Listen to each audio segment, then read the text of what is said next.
Hey guys, I'm here with my Japanese guide. So, as with my other guides, here I'm talking about playing Japanese strategically. So, we are discussing game plans.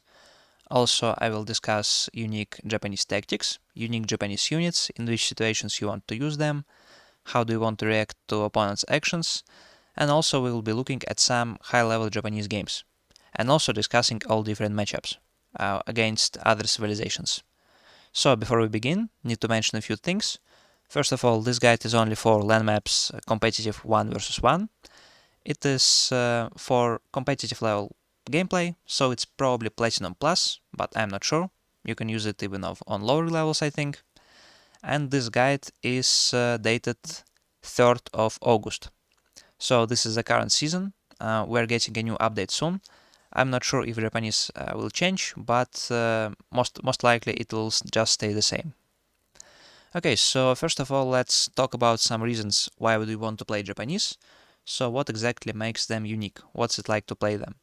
First of all, first thing that everyone feels about Japanese when they start playing them is that your infantry is really strong and game defining, right?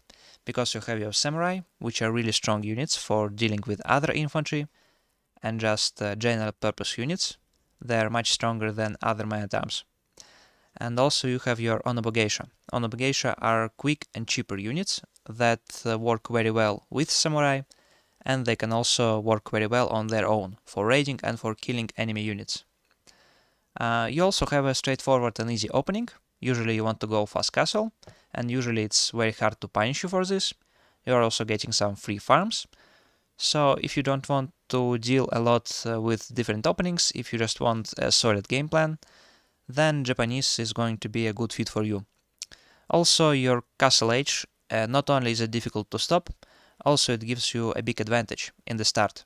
Because you get Yorishiro, you can boost your production, so you can easily produce a lot of units. Also, you're getting some eco bonuses like berry collection, and you're getting free monks. You are very strong in fighting for relics. Also, in later stages of the game especially, you have your passive resource generation. So when your opponent is running out of gold or running out of wood, you have some ways to compensate for this. You even have a way to get more stone. Because when you collect stone or gold, you gain 20% of the other corresponding resource. So if you're collecting 100 gold, you're getting 20 extra stone. Also, you have your Yorishiros, which are like relics. It also helps you with your economy, with your free gold. Lastly, I would say Japanese is a very unique civilization. It gets a lot of mechanics that only they have. For example, your houses double as mills, and your mining camps double as blacksmiths. So it's interesting. Your eco upgrades are a little bit different. Your units are almost all different. Your ranged units, your melee units, they have deflective armor mechanic. So if you want to try something different in Age of Empires, it's probably going to be a very fun, very good civilization for you. I would summarize by saying that Japanese is kinda easy to get into. It's unique, but it's not hard to play. But to master it and to play it very well on competitive level, you need to invest a lot of time into it, and you need to get acquainted with civilization. It's really unlike any other civilization in this game. So let's talk about strategy. Usually you want to go fast castle, and here I'm listing your usual build order. You want to send 7 villagers on ship, one eighth villager on foot, so you send him on berries, he makes a house, then 3 villagers on gold, 1 more on ship, or on wood, it really doesn't matter a lot. Then you're just sending new villagers on straggler trees, and you get your Kura storehouse near woodline. So that's another bonus, you don't need to invest into lumber camp initially. Then you're just trying to go fast castle, you placing some towers, maybe some palisades. Usually you place your towers on gold, and you can get emplacements, because you have some free stone from collecting gold. Then, when you hit castle age, you can put your Yorushiro to stable for more knight production, or maybe other units, but usually you want to go for knights.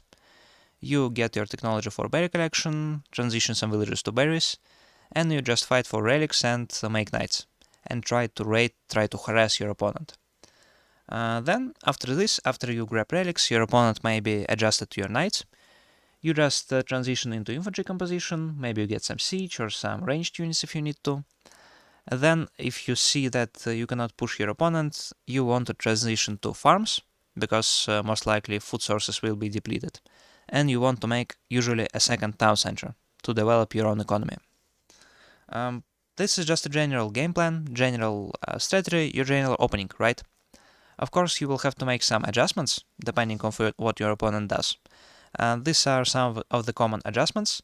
First of all, maybe you have to make feudal units and feudal defenses to fight your opponent in H2.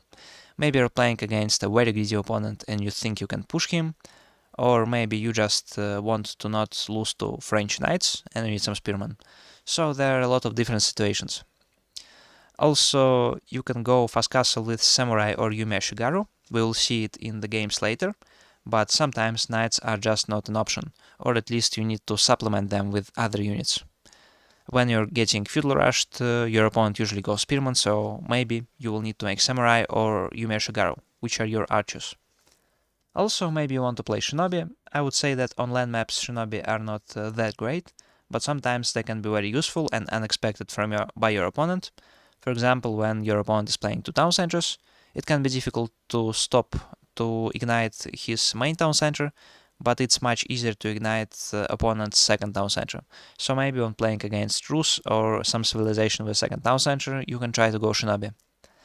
Lastly, I would say is that sometimes you can go to town centers feudal. I don't discuss it much in this guide, but if you think that your fast castle will not pay off, that you cannot grab relics, maybe it's just better to just go to town centers. Or if your opponent is playing 2 town centers, you can also consider doing it. Just see if it works for you. Okay, so I also want to talk about win conditions. In general, I would say there are 2 win conditions for Japanese. First is Castle Age push, and second is Imperial Age win. Castle Age push is when you're fighting and you're winning fights and you're dealing economic damage. You can try to finish the game in castle. Usually it looks like you send a lot of armored units or onobogeisha on opponent's economy. You manage to deal a lot of economic damage or win fights, and your opponent just cannot stay in this game. And you can go out on the map, grab berries so your economy doesn't stop. And once a lot of samurai are under opponent's economy or production, he will not be able to do much. So I would say you need a military lead for this or a good fight. Also, you need to do some economy damage to your opponent. Yeah, and some feats of this win condition would be that you have versatile infantry that can help you with this, because your samurai and onobogeisha are a very powerful combination. Usually it can lead you to victory in Castle Age. And you get a lot of map control, because of how quick your knights and onobogeisha are, how strong they are. Second would be trying to win an Imperial Age. Usually it's when a game drags out, then your passive resource generation and your relics collected in Castle Age starting to kick in and giving you some kind of advantage. Yeah, this is a more slow approach. If you cannot rush your opponent or opponent is playing very defensively, you can try grabbing sacred sites, grabbing economic advantages, capturing gold mines, waiting until your opponent runs out of gold. So in this case, you really want to leverage your passive resources and you want to use your Ozutsu, which are like bombards but better, right? Also, you will still use your infantry to win fights and to raid. Alright, so let's see how all of this can work in practice. I'll be analyzing 3 games, so sorry about recording quality, because Japanese games are kind of rare right now. I'll be analyzing game by Anotand on Hill and Dale versus H3. Also game versus Byzantines by me on Himeyama, and another game on Gorge versus Malians, also by me. So you can see all of these civilizations are fairly strong, fairly greedy. We will see how Japanese can deal with them. Alright, so let's look at this game by Anotand. We can see, let's just briefly comment on the opening. You can see he's just collecting sheep, so not much is happening. I'll skip over some parts. Yes, so on this map, Hill and Dale, you have a deer pack really close to your base. And Anotand is going to use this, we will see just in a moment. His build order is a little bit different, but what's important is that he's collecting food and he's collecting gold. Just like you would do with any other civilization. Almost any other. Let's skip over this. Yeah, just skipping. But you can see he's also placing a house on his berries. So he sent one of the villagers to berries. Just let me pause briefly. So the reason he did this is because Japanese houses, of course, they act as farms, or as not as farms but as mills. So this villager, he collects berries and he will drop off his food inside this house. This is why if you have the chance, usually you want to place your houses near berries. And you also get some bonus to berry collection if you research a unique technology. So maybe you don't want to collect berries right now because you didn't get this technology for berries and you want to save them for later, but you need a house, so it's better to drop it right here. He's just scouting more. So you can see he's getting a lot of guys on foot. Also, he's aging up with the Koka Township. So this landmark that he has, it's for producing shinobi. It's not a usual choice, usually you would go Kuro Storehouse, and in later games we will see Kuro Storehouse. But here he's hoping to harass the HRE player, because you want to be aggressive against HRE usually. So he wants to just force HRE to produce some units, to make some defenses, because they are going to be rushing for Castle H in this game, to fight for relics.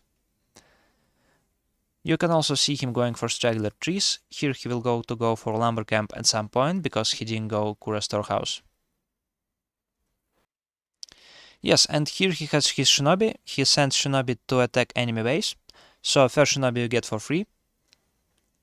He isn't going any more units right now. He's just going to Castle H. And also you see he's dropping a defensive tower on his gold. So in case HRE player will try to attack him with horsemen, or maybe with some units, he will have this tower to protect him. I would say he doesn't need it right now, but it's better to make it earlier, right? Because he suspects he will need it at some point.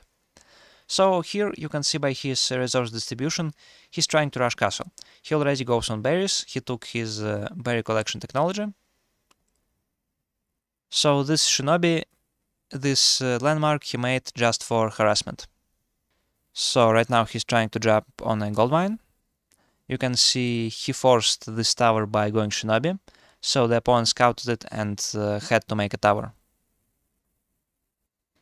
Yeah, you can see palisades, he jumps over them, maybe he can get some idle time by this shinobi. HRE economy is fairly protected, so it's not easy to attack. Right now he needs more food sources, so he's using his scout to push his deer closer to his town center. You can see it right here. Yeah, with Japanese, usually you want to be aggressive, so usually you want to get your food sources. So right now he's just trying to force some idle time. Let's skip over this part. And you see he's aging up with a floating gate, which is your usual landmark. So floating gate will allow him to get Yorishiro, to boost economy, or to get faster production speed.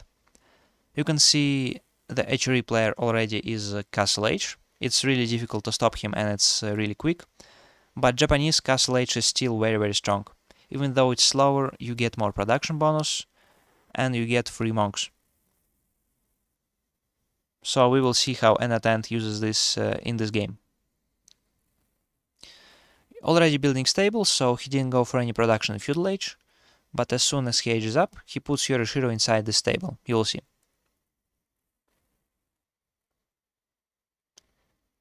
Yes, so right now, I'm not sure you could see it, but he put Yorishiro inside stable. He also sends his monk to grab relics. Right now they will try to fight for relics. You see him collecting a lot of gold and a lot of food, because he will produce mass knights. So he's stable with Yorishiro inside. Right now it's acting like 3 stables. So Japanese knights or mounted samurai are a little bit more expensive, I think, but they are also stronger, because they have deflective armor. So it stops one attack from going through, and it refreshes after some time, so it's like additional HP that can regenerate. Yeah, now he's also using his shinobi, he's fighting for relics. I assume he will go for town center upgrade now, because he has 300 stone. And if you go for town center upgrade, your farms get more efficient, but he doesn't have any farms. And you also get ability to build Bannerman, which boost your cavalry, boost your infantry, depending on your bannerman type. So you see right now it's just a night fight, it's usually like this. At some point he'll have to think about more food sources, but he still has his berries in his lower corner, right here.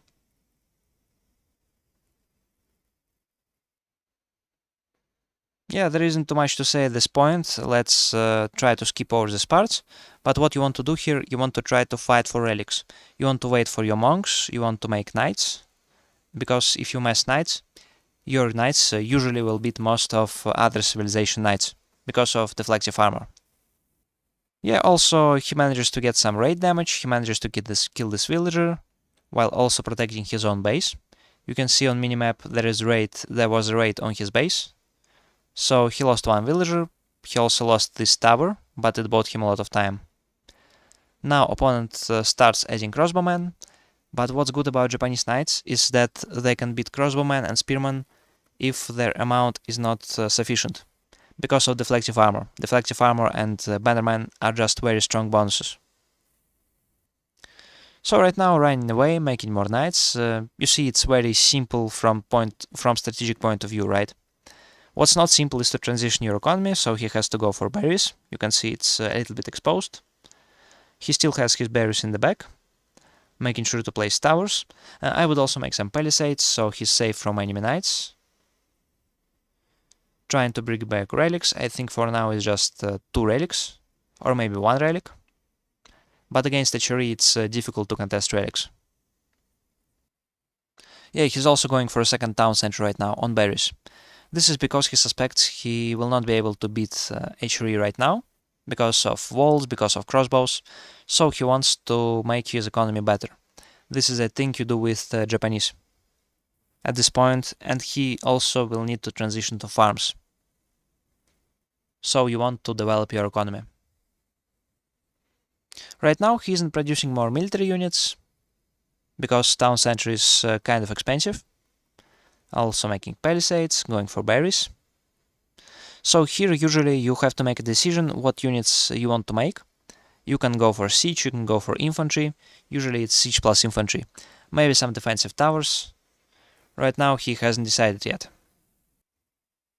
Also using his monks to kill knights. Yeah, it's very powerful. Again, not much happening, but you can see he's going for Onamusha. So Onamusha are like crossbows, but on horseback. So they're a little bit more expensive, but they're also more mobile, and they pair really well with the knights. So if you're fighting against knights, you can go for knight plus Onamusha. It will be very strong. Here you can see he has a bannerman for knights. A bannerman boosts his attack damage by 15%. Now he's getting a really favorable trade.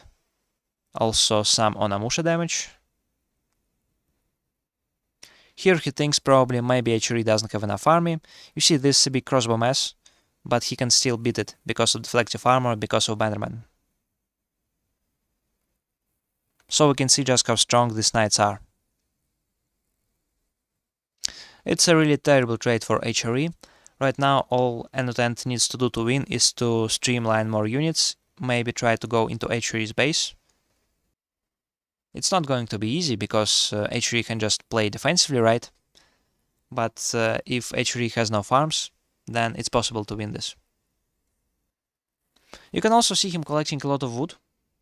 And he also made another town center, so he's playing really greasy right now. He doesn't hope to win this game by pushing into HRE's base, right? It can be difficult to kill HRE. But even if he doesn't manage to kill any villagers, he'll still force some idle time, while he will be also developing his own economy. With 3 town centers, with farms, with upgraded town centers. But now you can see he even manages to deal a lot of eco damage. Whole HRE army is down, and his own economy is developing with farms. So player on HRE just surrenders.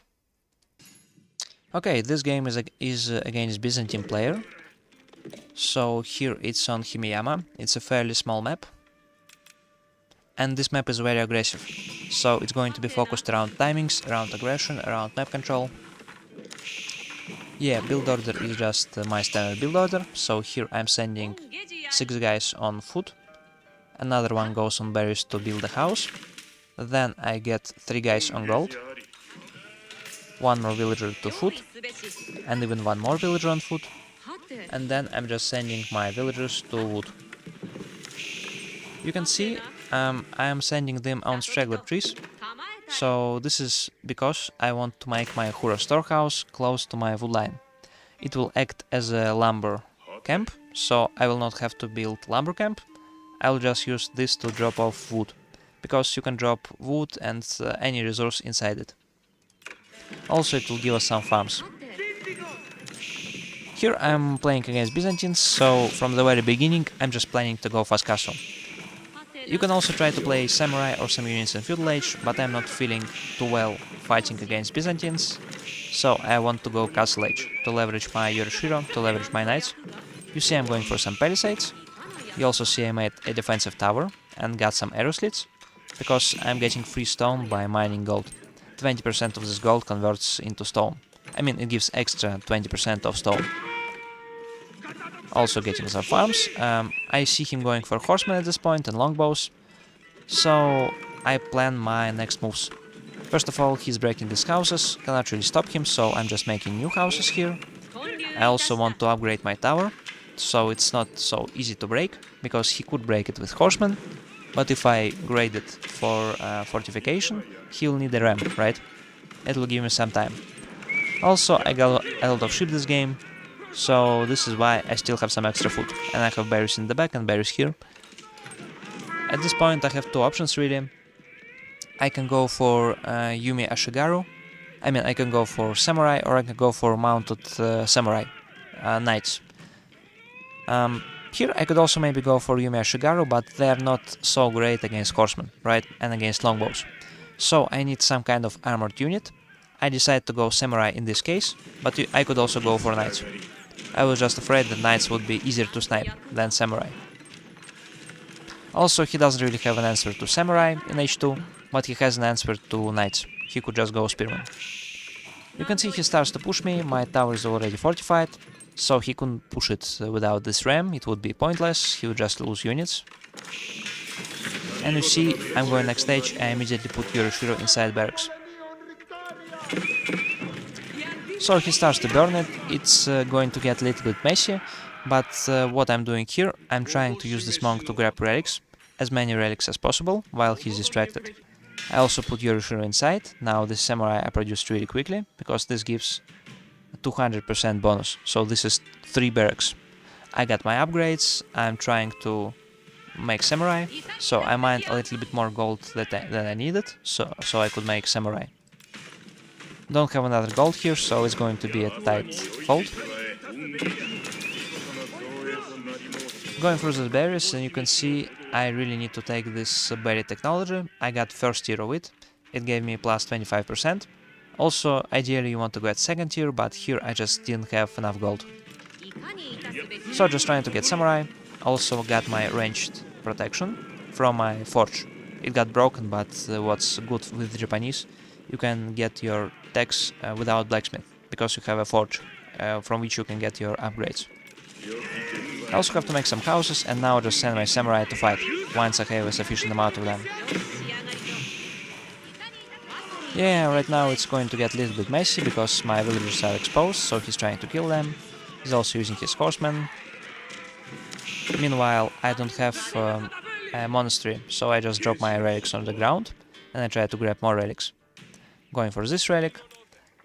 Yeah, so you see my economy a little bit disbalanced. It often happens when you're getting pushed in feudal. So maybe I needed a second palisade here.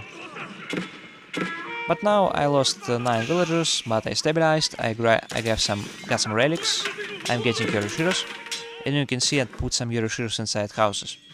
Because I suspect I'm going to be out of food fairly soon, this is why I want my extra food. I want to put Yoroshiros into houses. Later, when I get more forges, I can put them inside forges for extra gold, or inside new production buildings. Now I have these bags with Hiroshiro, it's enough for me. So you can see it's a little bit simpler to play with Japanese, because of these unique mechanics. A lot of villager kills from him, but you can see that I'm still holding, I'm getting relics.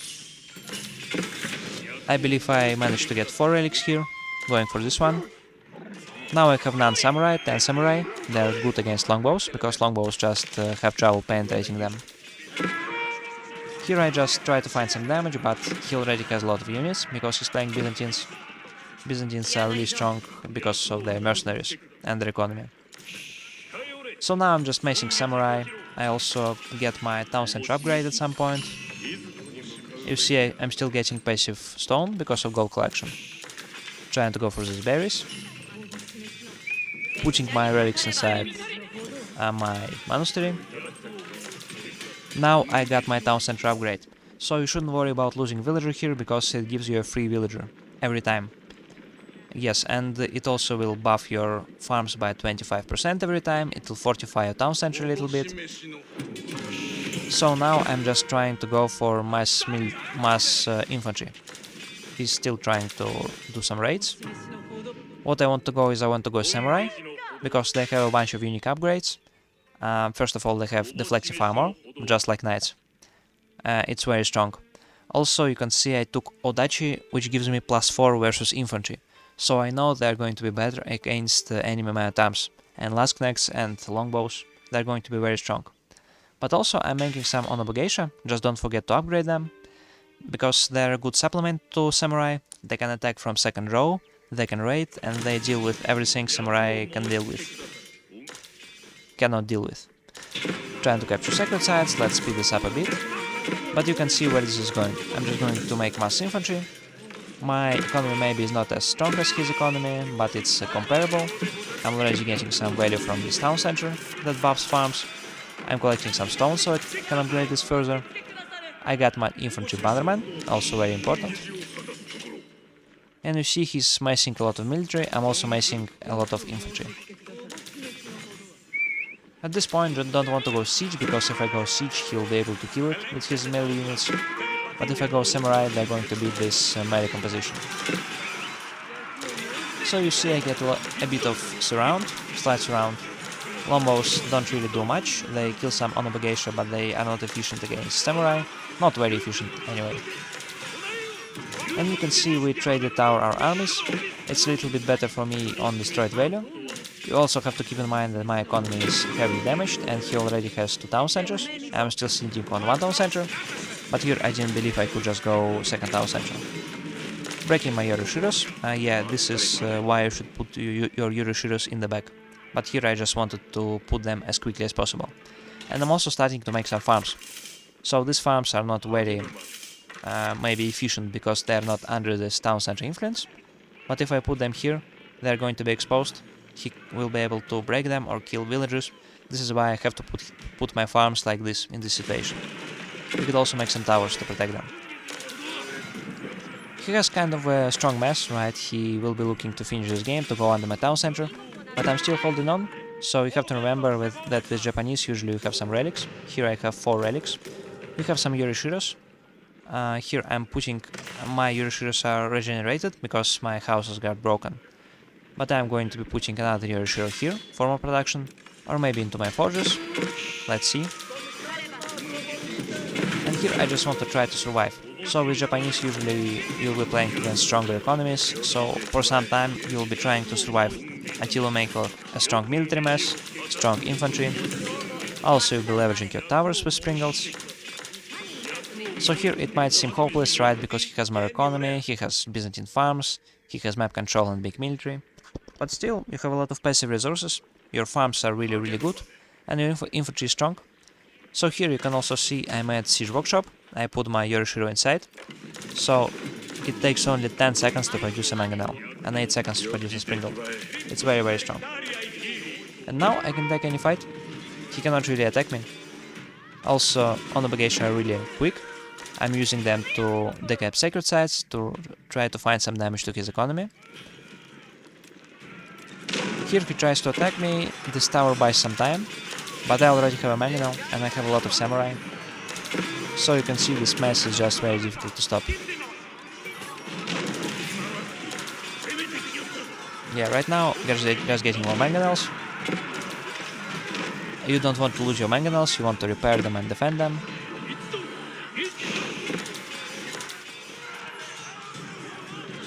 So here, if you can establish your economy, if you can make a big amount of farms, you should be able to just spam infantry, and it doesn't cost you a lot of gold. So because you have relics, because you have Yoroshiros, maybe in forges. I don't have Yoroshiros and forges here, but I have 4 relics. So it's really easy to sustain this production. Let's speed this up a little bit. Getting sacred sites, he's trying to go for raids. We should also watch for this. And now, of course, his economy is better, but my military is stronger, just because of how good siege and samurai and Onabogation are.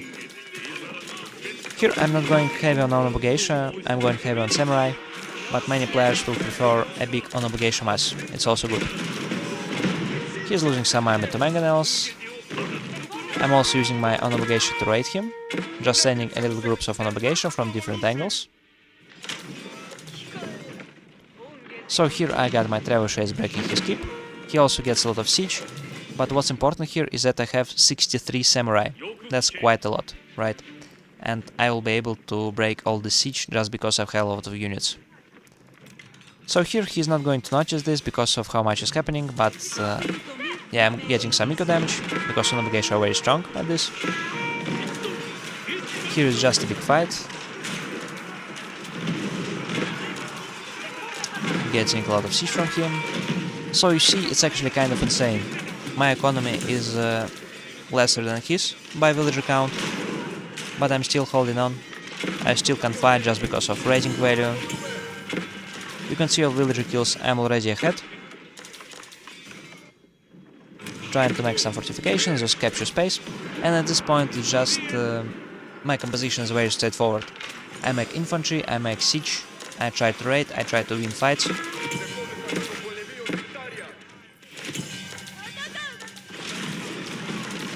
If I see that I'm not winning, I just step a little bit back under my town center. So here this town center has a cannon, it's very strong for killing units. My farms, I already established a lot of farms, they are very good. This building gives me 75% gathering rate on my farms. I also don't forget to get my economic upgrades, it's very important. And now I would say it's really good for me, because he's making a lot of infantry. Landsknechts are a little bit of problem, but my samurai are still good against his infantry. Let's just speed this up a bit. Yeah, so infantry, siege, very straightforward, very strong, a lot of resources.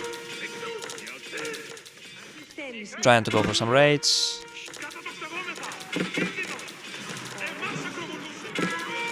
Get pushed back a little bit, but it's not terrible.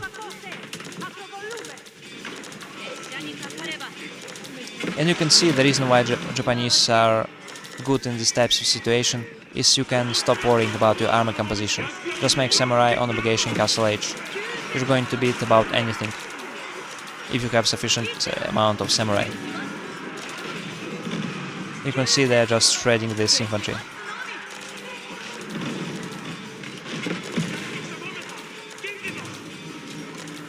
Here he captures sacred site, but I'm going to decap them very soon.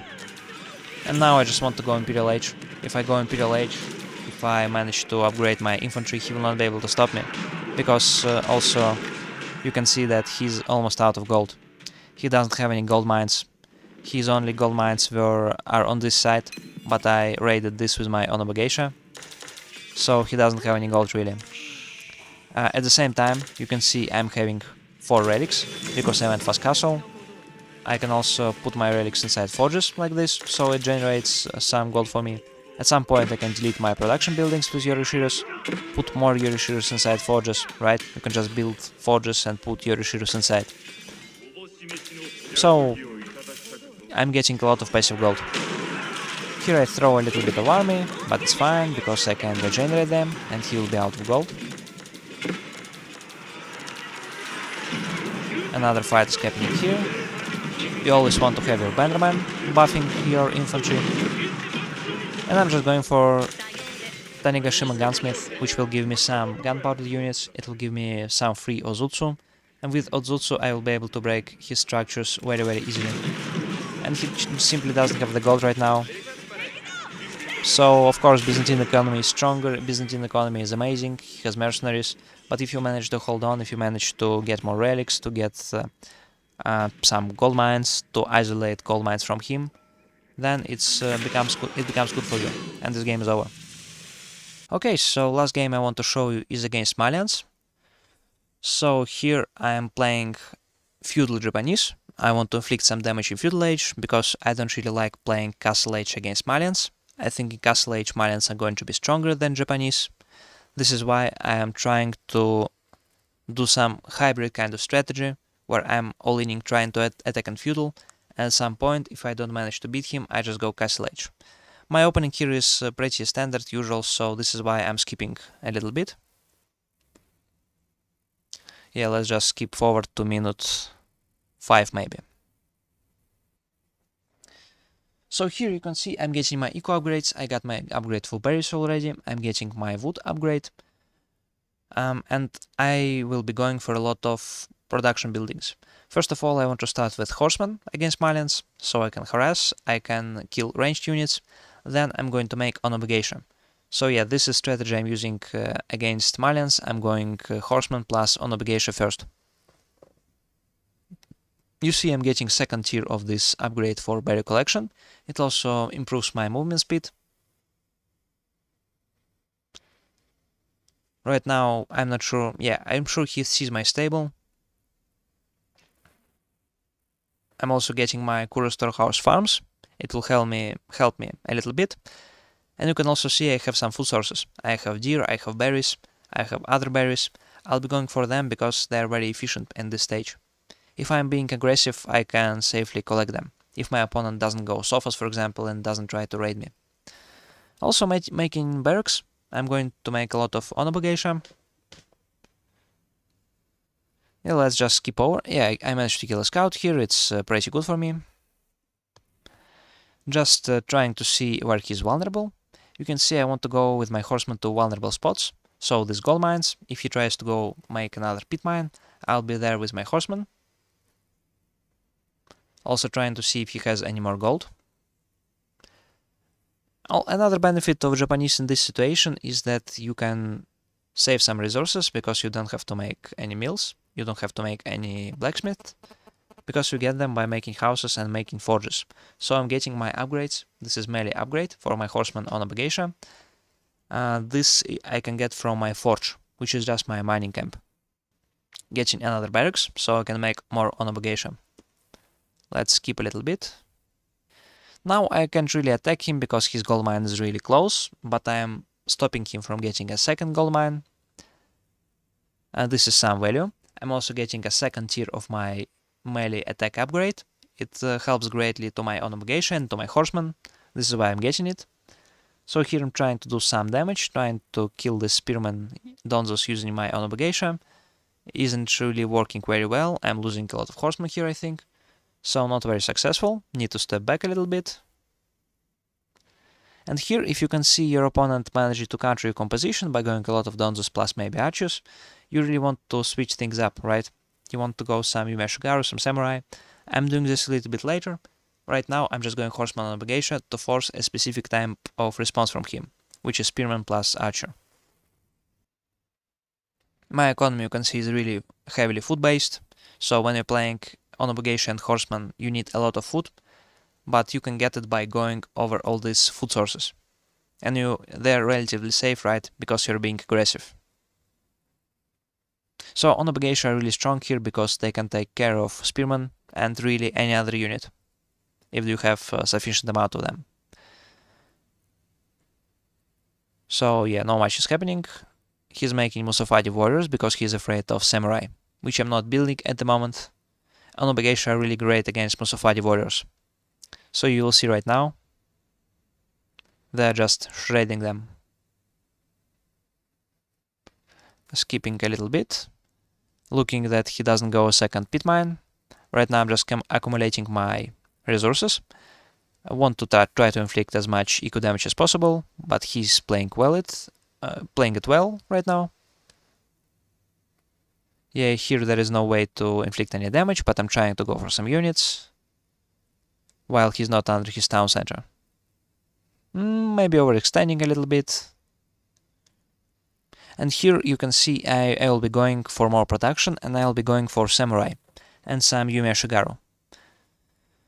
So he's making Donzos, Archers, yeah, this is why I'm making Samurai, Yume Shigaru. If you go Samurai, he will need Musafadi Warriors to stop them, and Musafadi Warriors can be killed with my Yume Shigaru and with my Onobugation.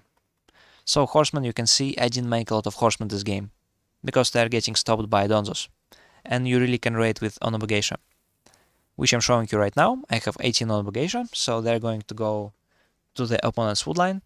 They will try to do it. At the same time, I'm trying to circle with my Horsemen. So you see there is a palisade, I'm diverting attention by attacking this palisade. At the same time, just trying to go to this woodline, get some kills. Going here, going here, going here, probably triggering attack notification. Yeah, killing one villager and some idle time. It's not a lot, usually you manage to get 2 or 3 villagers, but it's still fine, it's still eco damage, right? Maybe also another villager, yeah, it's great. No, there is a lot of archers. But the fact that he invested in a lot of archers and he didn't get a second pit mine, it allows us to just go a lot of samurai and get favorable trades. Let's skip over this part. Now I'm just transitioning into new units. You can see I'm getting raided a little bit on my berries, but it's Musafadi warriors, so it's not very scary right now, and it's not a lot of Musafadi warriors. And just getting my military in shape, trying to do some damage, testing him if he has enough units, if he can stop me. Should be careful with this town center, I'm still going for it, because I think I have enough samurai. Killing some villagers, so getting some damage done. Even if I lose these units, it's not as bad for me, because first of all, I still have a lot of food sources, and second, I am stopping him from developing his economy. But this trade, I would say, is at least 50-50, or maybe it's even bad for me. Not sure. He really doesn't have a lot of Musafadi warriors to kill my samurai, but he still manages to deal with my units.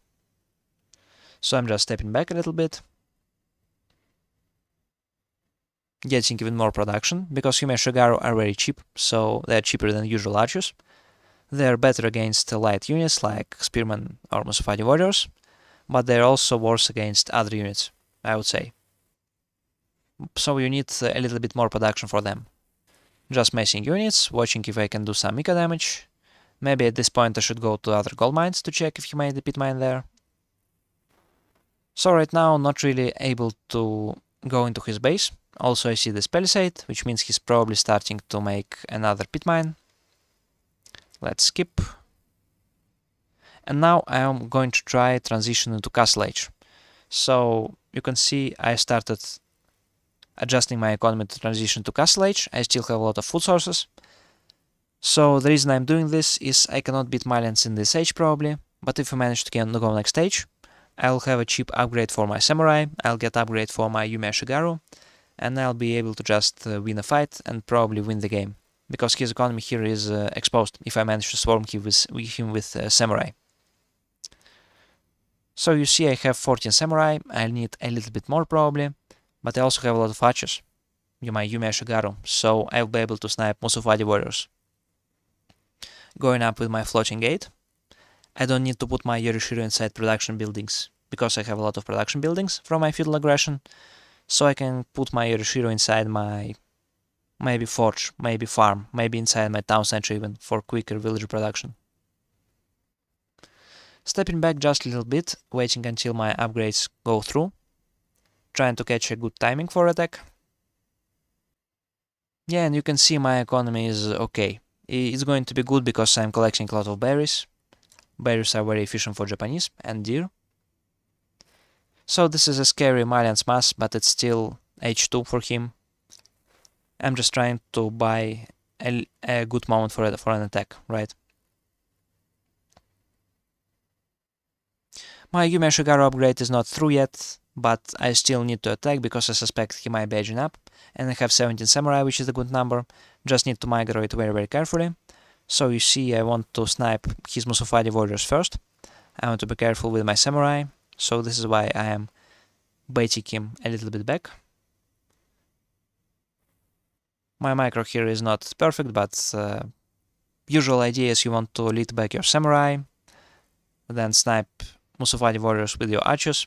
Then when Musavadi warriors go back, you just want to go in with your samurai.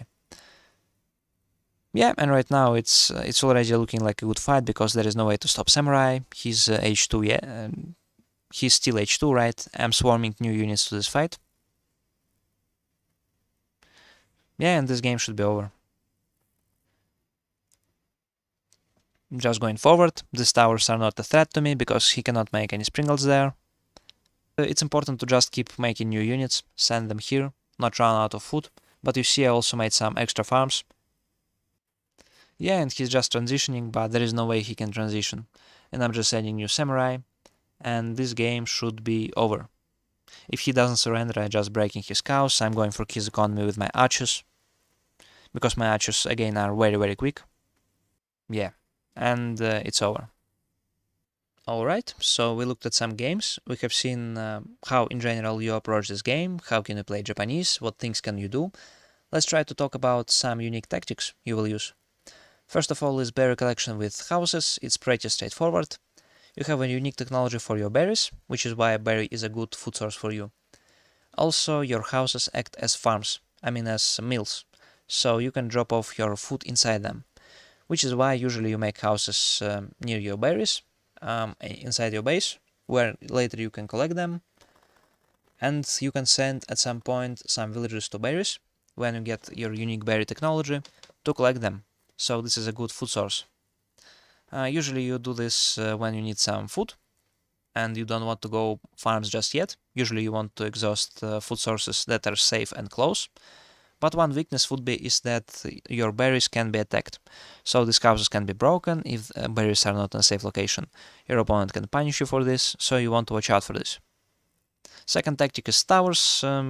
Towers are usual for many civilizations, but what's special about Japanese is that your towers can be easily upgraded, because you get some free stone from collecting gold.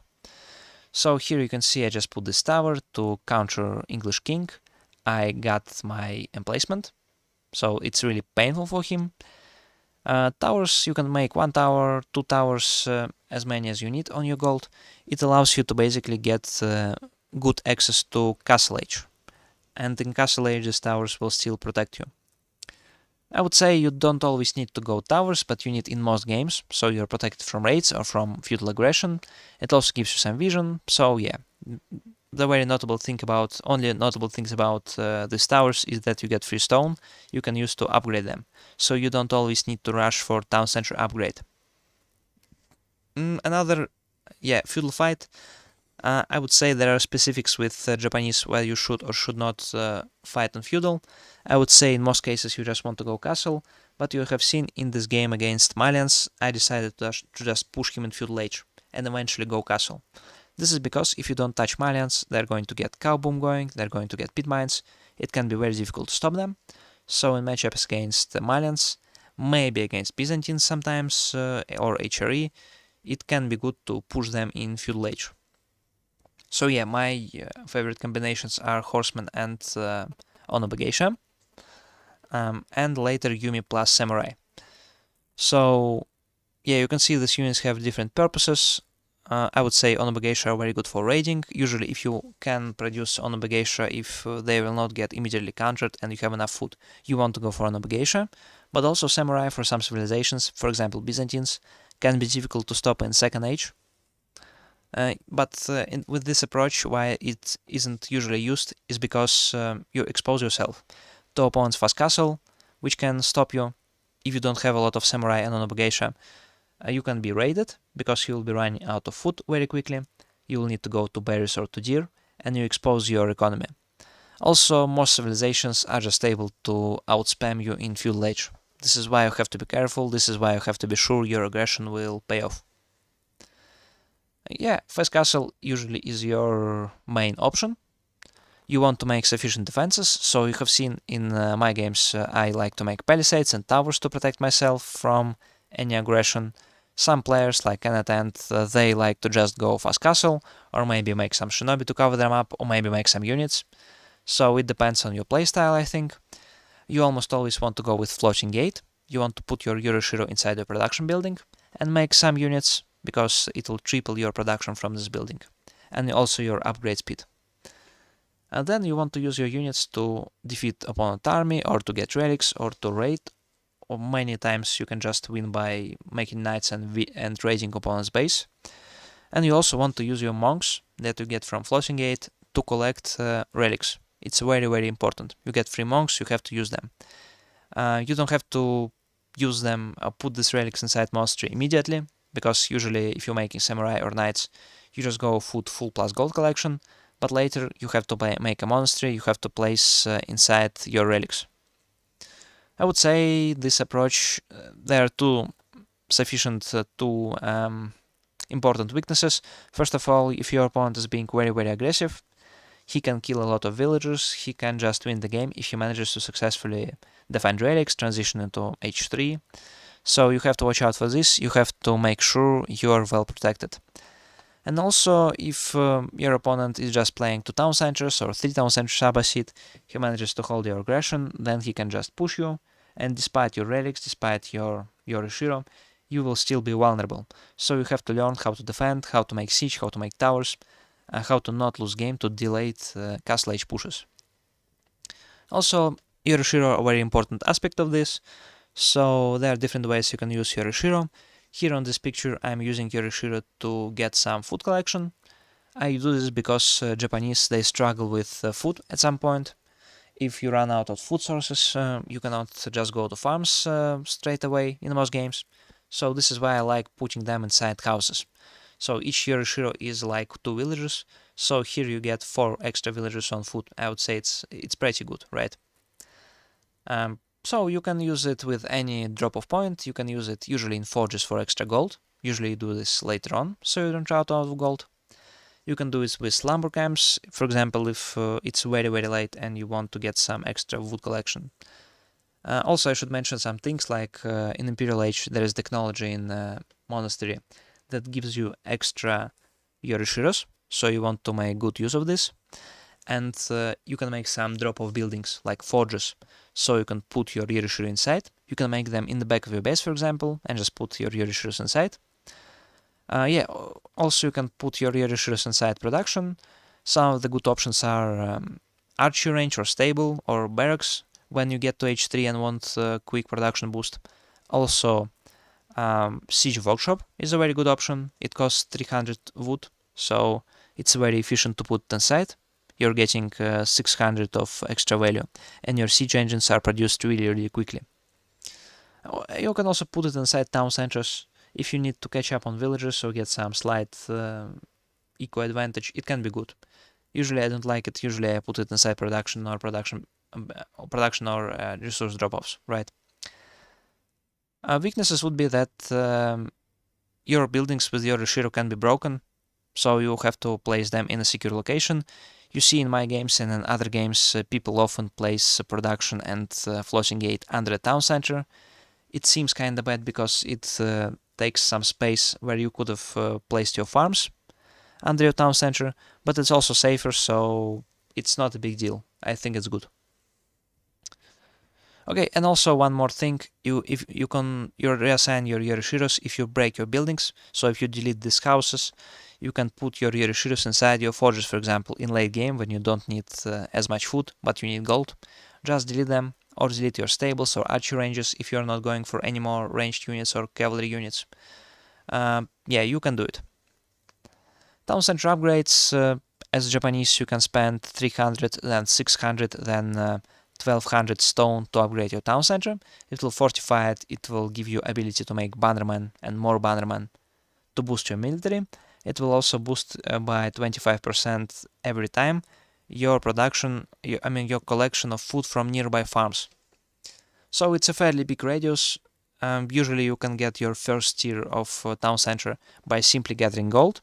At some point, maybe minute 8, maybe minute 10, you're going to have 300 stones, so you can upgrade your town center. For one bannerman of your choice, you can build from production, and for 25% increase in farm efficiency, and some arrow slits, but it really doesn't matter. Yeah, and also this town center gets more HP. So usually you want to do this when you have enough stone, or if you really want to utilize your farm bonus. Because if you have a lot of farms, plus 25% is going to be a big bonus for them. I would say that usually you don't just get it for defensive capabilities, because it's not as strong as a keep, and it's inside your base, so usually it's not as good. A Bannerman, often 1 or 2 Bannerman is enough, so it's also a good benefit. Of course, you need your Bannerman in your fights, because it's 15% damage increase. It's very strong, especially for your infantry and for your ranged units, and even for your knights, really, right, if you have a lot of knights. Only weakness would be its cost, because not always you can afford a lot of stone. So, but if you have a lot of farms, go for it. And number 7 is knights. Japanese knights or mounted samurai are very strong because of their deflective armor. Here you can see it will deplete once they take a damage, but it regenerates every 8 seconds, I think outside of combat. Usually you make a stable. Once you get to castle age, you put Yorishiro inside, you make a lot of knights. They can even deal with spearmen and crossbows until numbers of crossbows and spearmen get big because of their deflective armor. Knights are very versatile, very good, so you can use them to raid, to fight. Early fights in Castle Age are won by knights against almost anything. Just a really versatile, strong unit. You can also use them to counter enemy raids. I would say that weaknesses would be spearmen and crossbow when massed, right? So you don't want to lose your knights. They're expensive, they're valuable. And if your opponent makes some palisades, some towers, it can be difficult to get through them. Onamusha is another unit you can go for. They are cheaper than knights, but they're very expensive compared to crossbows, and they don't have a lot of HP, and they're really not great against spearmen, but they're quick, and they're good at raiding, and they're very good against armored units. So I would say they're situational. Usually you want to go them alongside with knights, maybe you supplement knights with them, maybe you might go archer range and also put Yorishiro inside and go Onamusha. I would say they're very situational. Usually it's not worth going for them. If your situation allows for Onamusha, then you can try going for some of them. Same weaknesses as knights basically, but they are not great against horsemen, and even worse against static defenses. But sometimes you can catch your opponent off guard with Onamusha. For example, if your opponent making a lot of knights or man-at-arms, just go Onamusha. Yume Shigaru is your archer analog, so it's quicker, it's cheaper, and also it's weaker.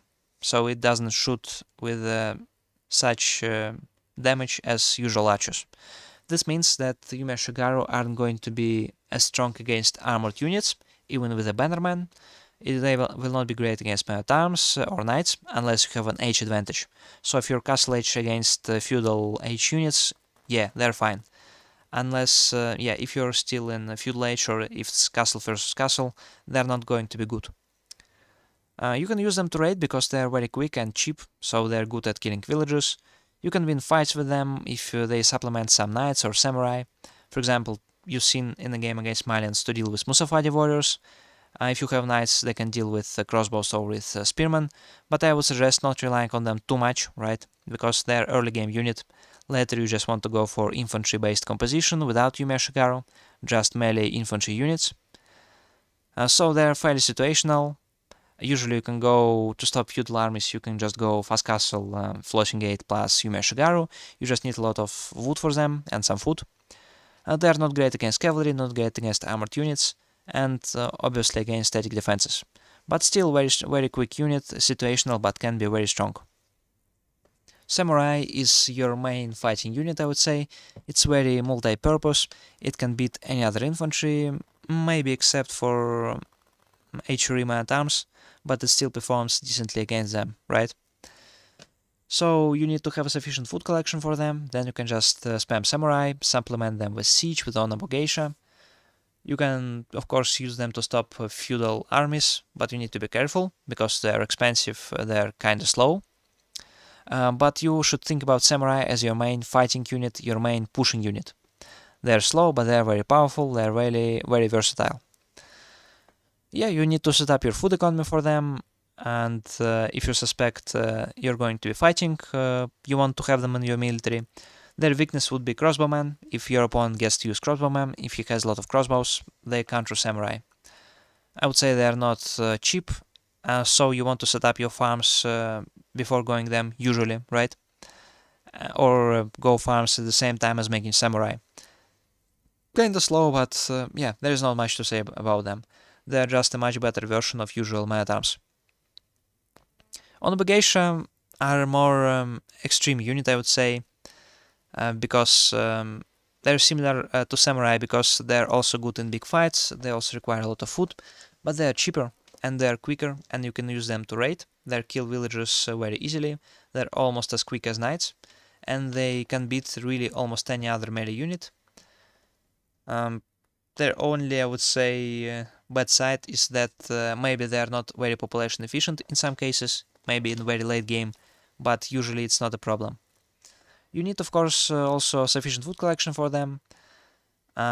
They're a little bit more multi-purpose than samurai, but maybe they're not strong in some fights. For example, if your opponent has a lot of man arms, maybe it's better to go samurai.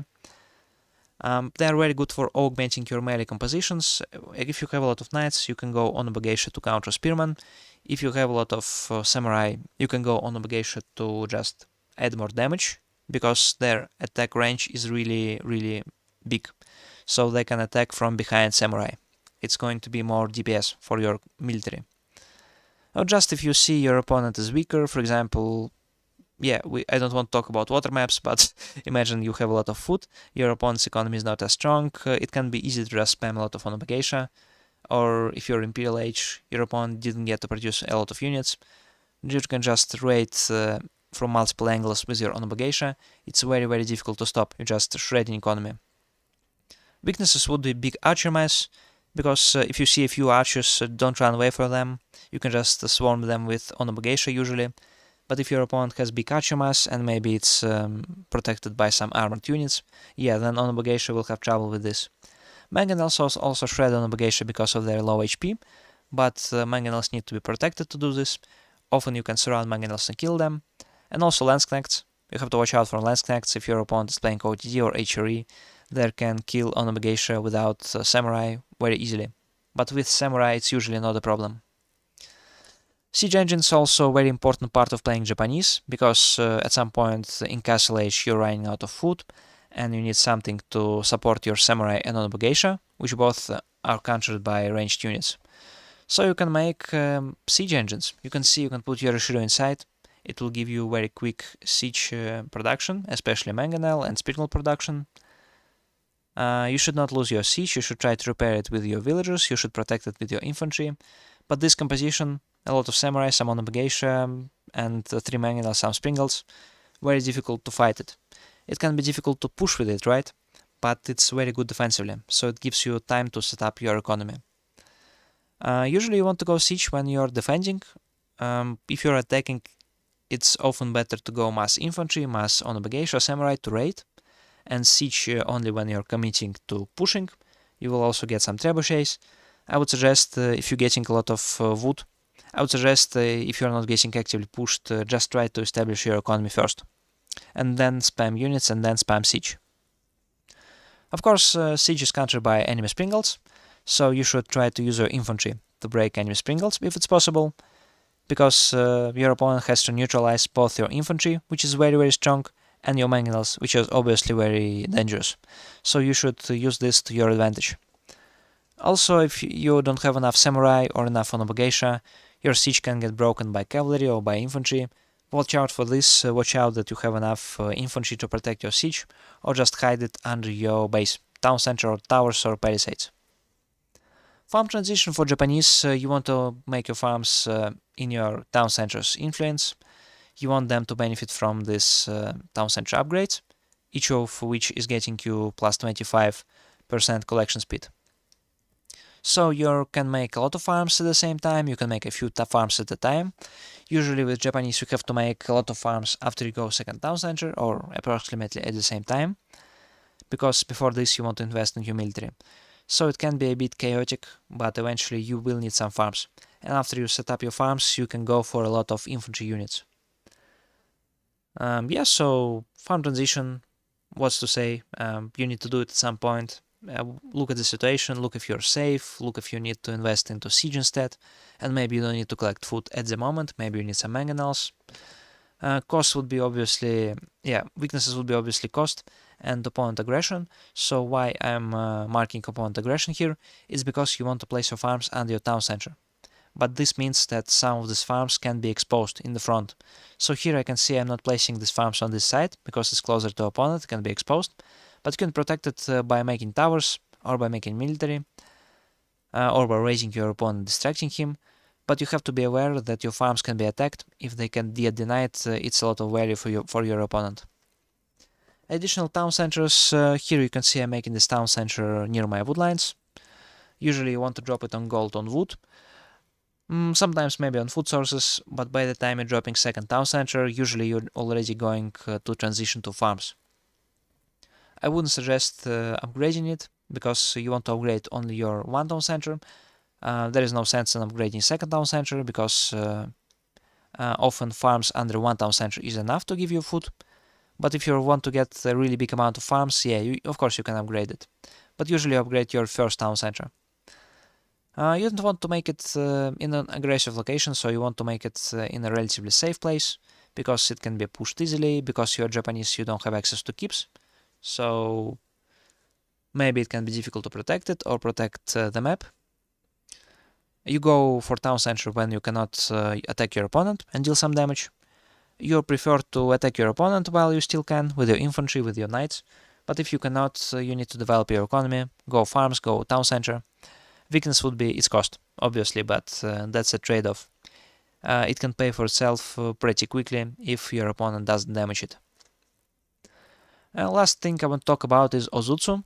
So Ozutsu is your siege unit. It's also a ranged infantry unit. It acts like mini bombards. They're very efficient. You can also make them from Tanegashima or something like this gunsmith. So there are tickets that allow you get some Ozutsu for free, or some other siege engines for free. You can also make them manually from this building. You can see they're very efficient against buildings. They also can kill units by shooting into them. But I wouldn't say they're great against units, right? But they do some AoE damage and they can be fairly decent. They also have some ranged armor, which makes it more difficult to kill them with ranged units. But you should take care of them. They're valuable. I would say this is your best option for pushing enemy static defenses. It's a little bit better than bombards. It's much better than trebuchets. Only case you cannot use them as against stone walls. But maybe actually you can try to target ground. I'm not sure it works currently, but against most buildings they work perfectly. You should be careful when using them, because they can get overwhelmed by enemy military. You don't really want to lose them.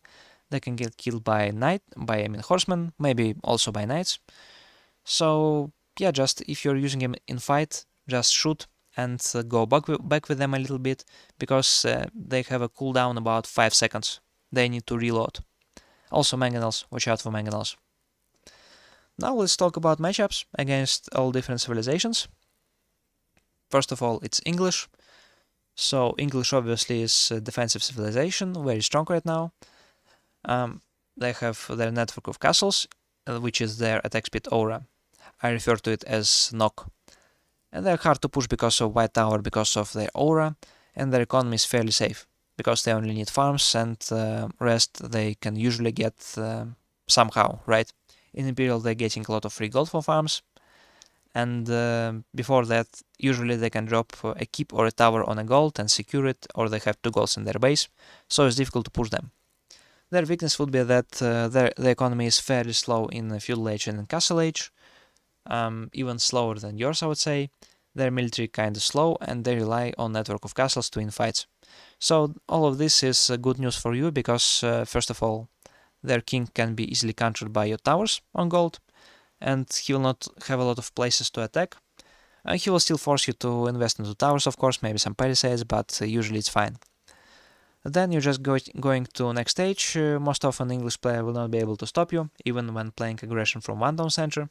You're just getting some knights, getting some relics. If you need, you make some other units like Yume Shigaru. But usually you just transition, after you go knights, you transition into infantry and into siege, and you develop your economy, second town center farms.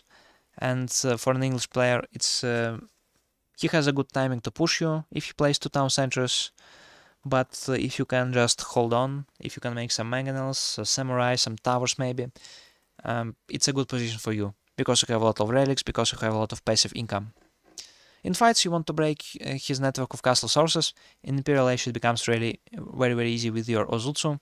Before, you just have to use your mangonels and your trebuchets, but you need to do it, or English crossbows become very strong. French is one of the easier civilizations to play against. You should watch out for their knights, of course, and their arbaletiers. Arbaletiers, by the way, get a lot of extra melee armor, so they're going to be good against Onobugeisha and against samurai. So Onobugeisha specifically, they have lower attack damage, but they attack very quickly, so armor is going to be very effective against them. Red Keep also makes it difficult to raid French, but also French has a lot of issues with food, because they don't have any food bonuses. And until they hit Red Keep, it's easy to raid them, which is also good news for you, because you really like to raid with your infantry and your cavalry. You should try not to lose against knights. If you try to go fast castle, sometimes maybe French player can just swarm you with knights. It can be difficult to stop. So I would suggest adjusting in feudal age, because your economy is just a little bit better. You can survive it. You can go castle age with some slower timings, but it's still fine. Usually you just go for your own knights, and they're going to crush French knights because of deflective armor. So when you charge into them, you don't get any damage, but they get a lot of damage. And you also want to look for raid opportunities at some point.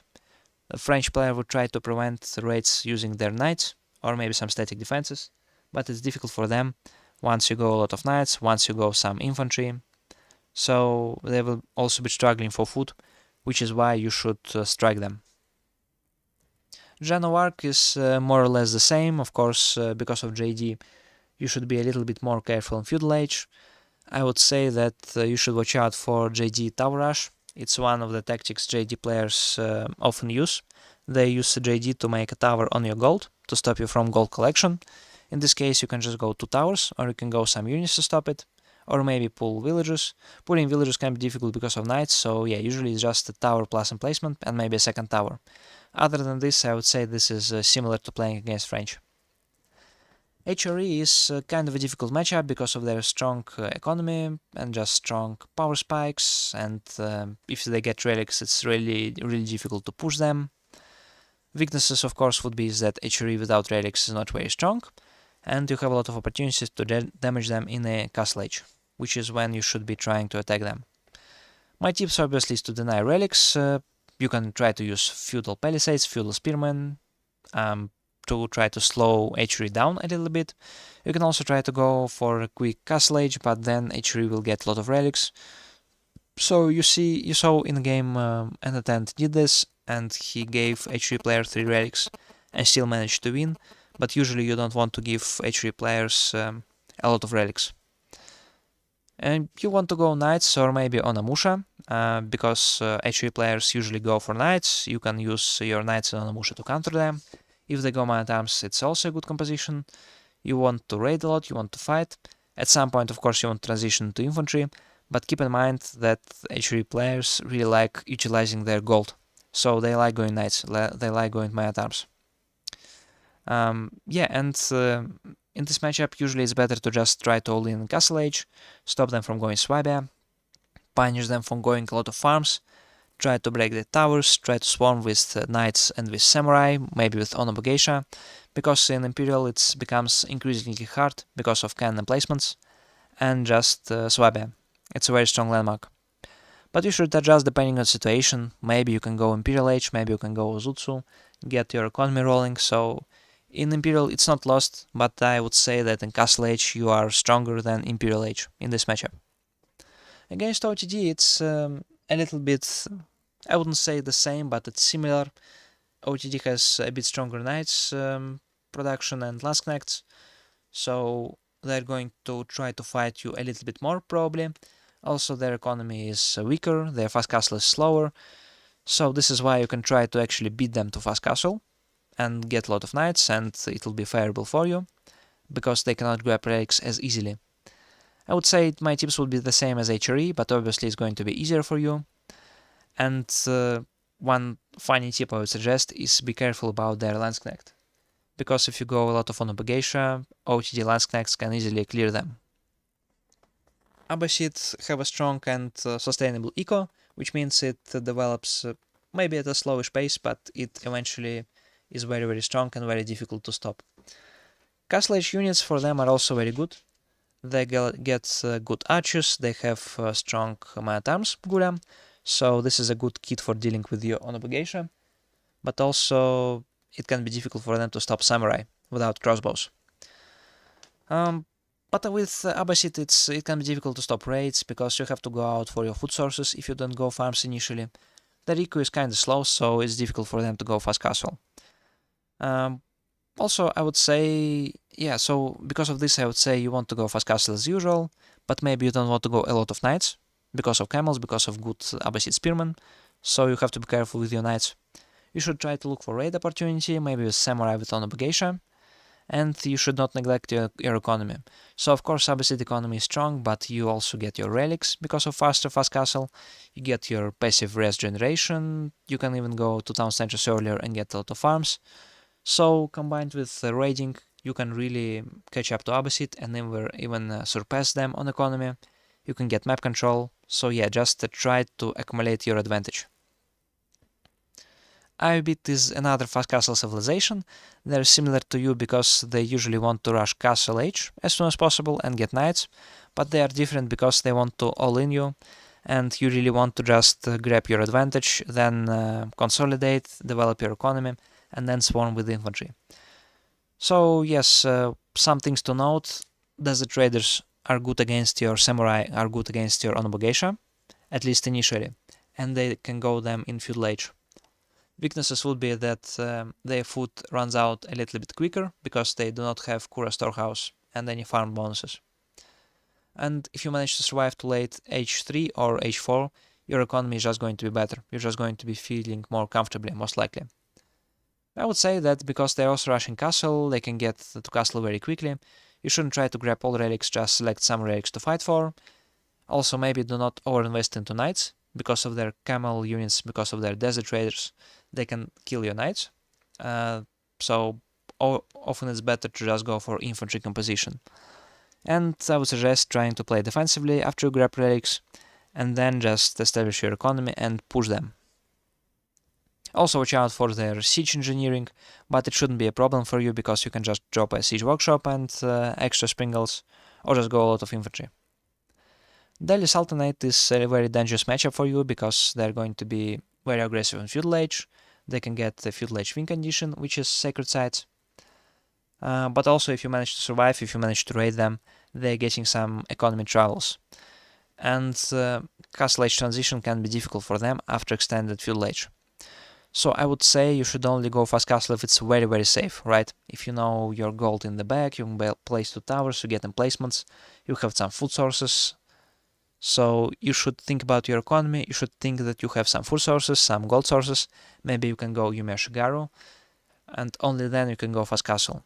But most likely you have to play feudal age with horsemen, eventually you make samurai, you make Geisha, so you try to raid them to prevent them from getting sacreds, and just to try to damage their economy and not lose a lot economy yourself, and maybe got some early farms.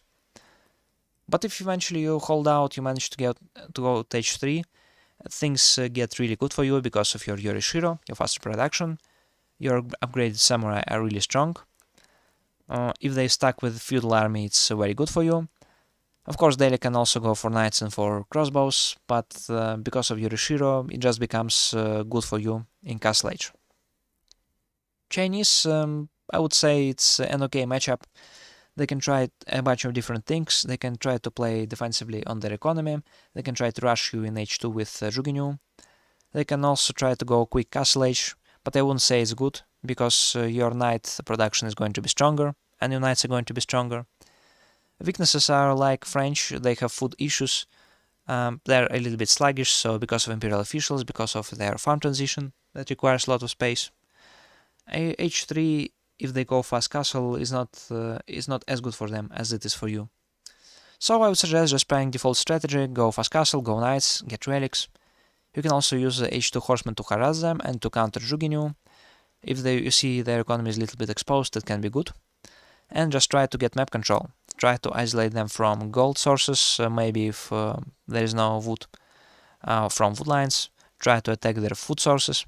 So if you get a lot of berries, a lot of food sources, some farms, your infantry spam can just leave Chinese without food, without resources, and you can win this way. Just be careful about their siege. Zhu Xi is a little bit similar, but I would say they're able to beat you to fast castle. Their revenue push is also stronger, so maybe they're not as strong economically, but they're more aggressive, more proactive. Also, their siege is not as scary, they're a little bit easier to raid, because they don't have Barbican. I would say usually you want to play similarly, you usually also want to go fast castle against them, but you don't want to try to get as many relics as possible because of their strong monks and their quick fast castle. Instead, you want to just not let them get all relics and get your unit mass, get your knights, maybe get your samurai or on a geisha, and just try to swarm them, attack them. Usually you can overrun Zhu Xi, usually your military is going to be just better in most games.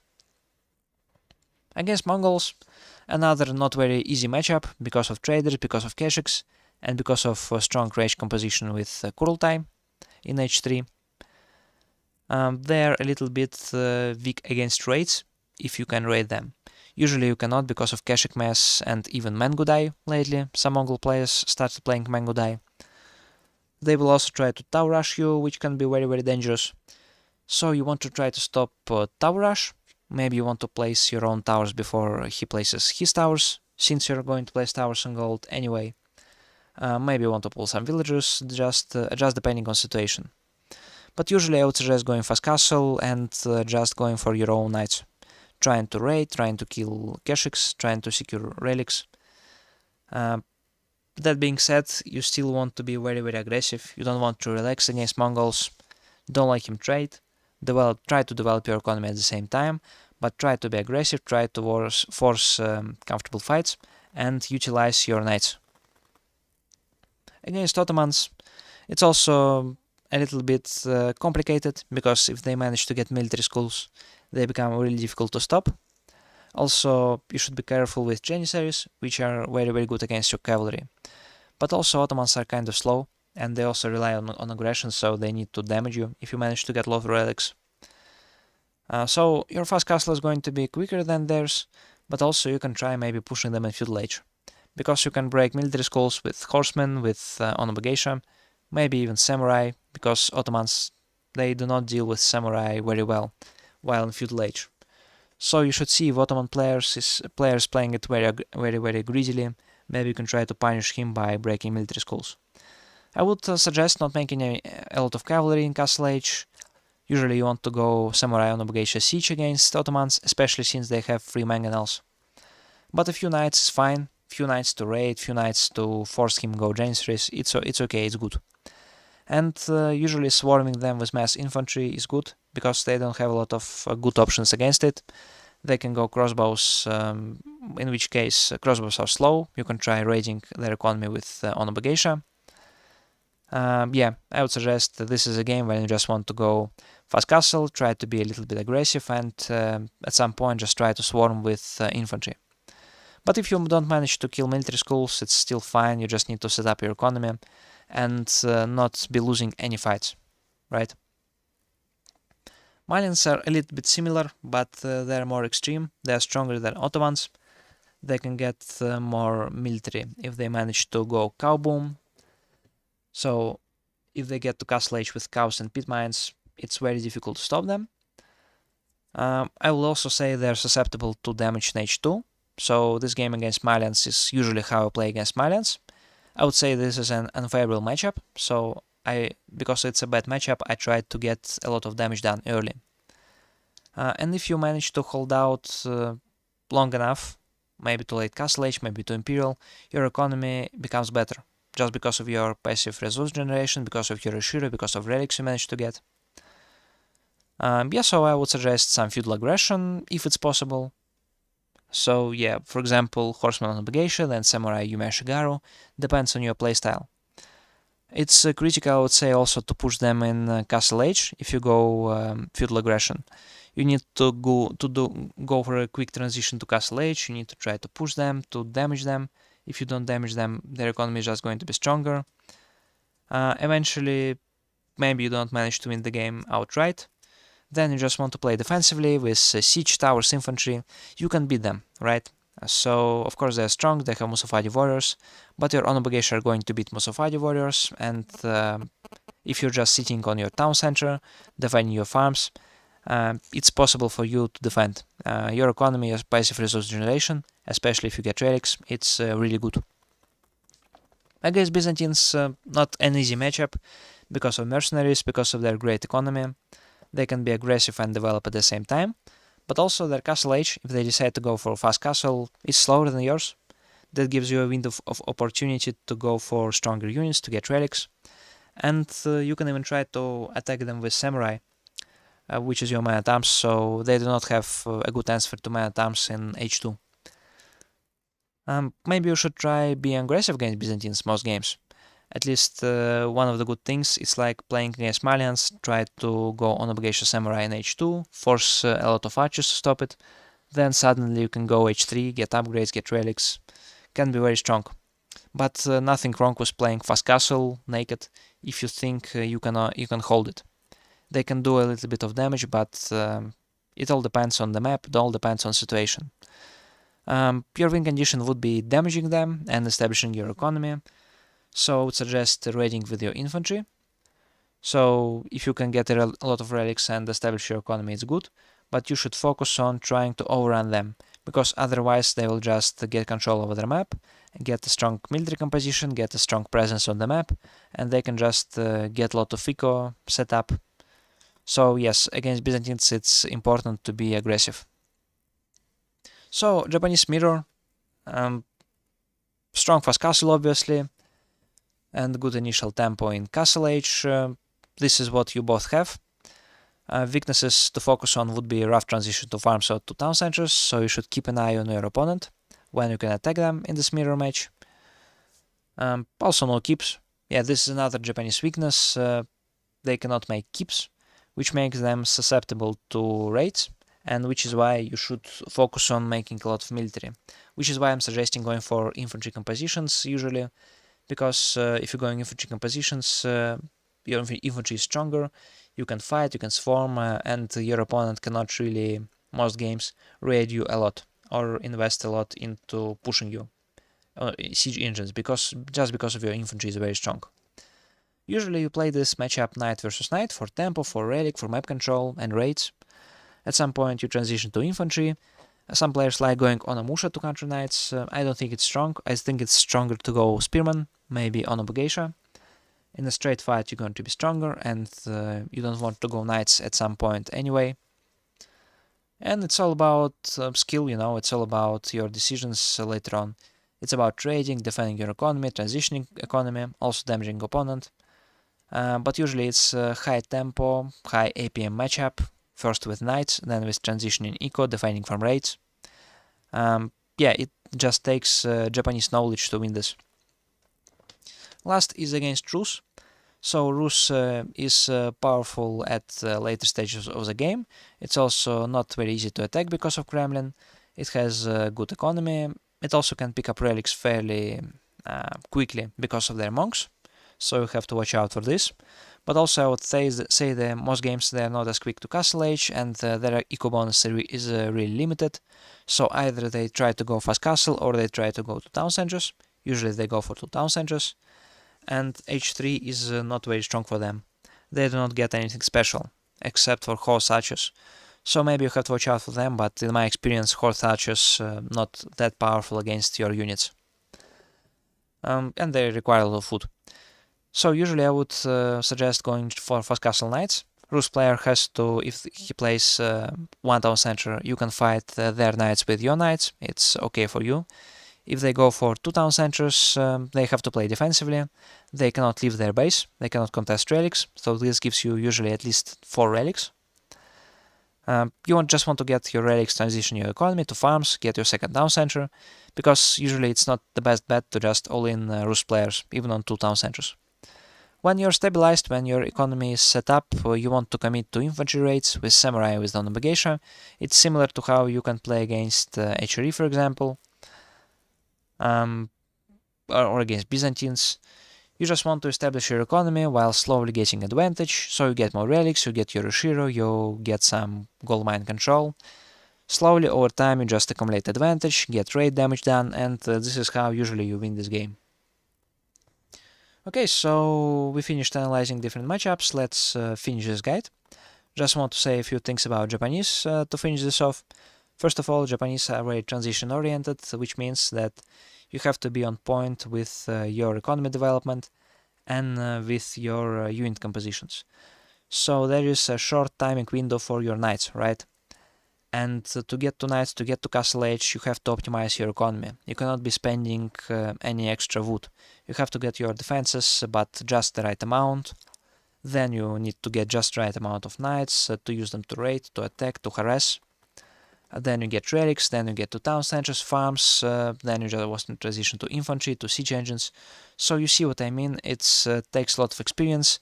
So this is why I say the Japanese are easy to get into but difficult to master. It's because their mechanics are fairly simple, so their combinations are straightforward. You go for infantry composition, you go for knights, you go for Yorishiros, and you place farms around town center. It's easy to use, but you need to play Japanese well, you need to feel all these transitions really well. So it takes a lot of practice.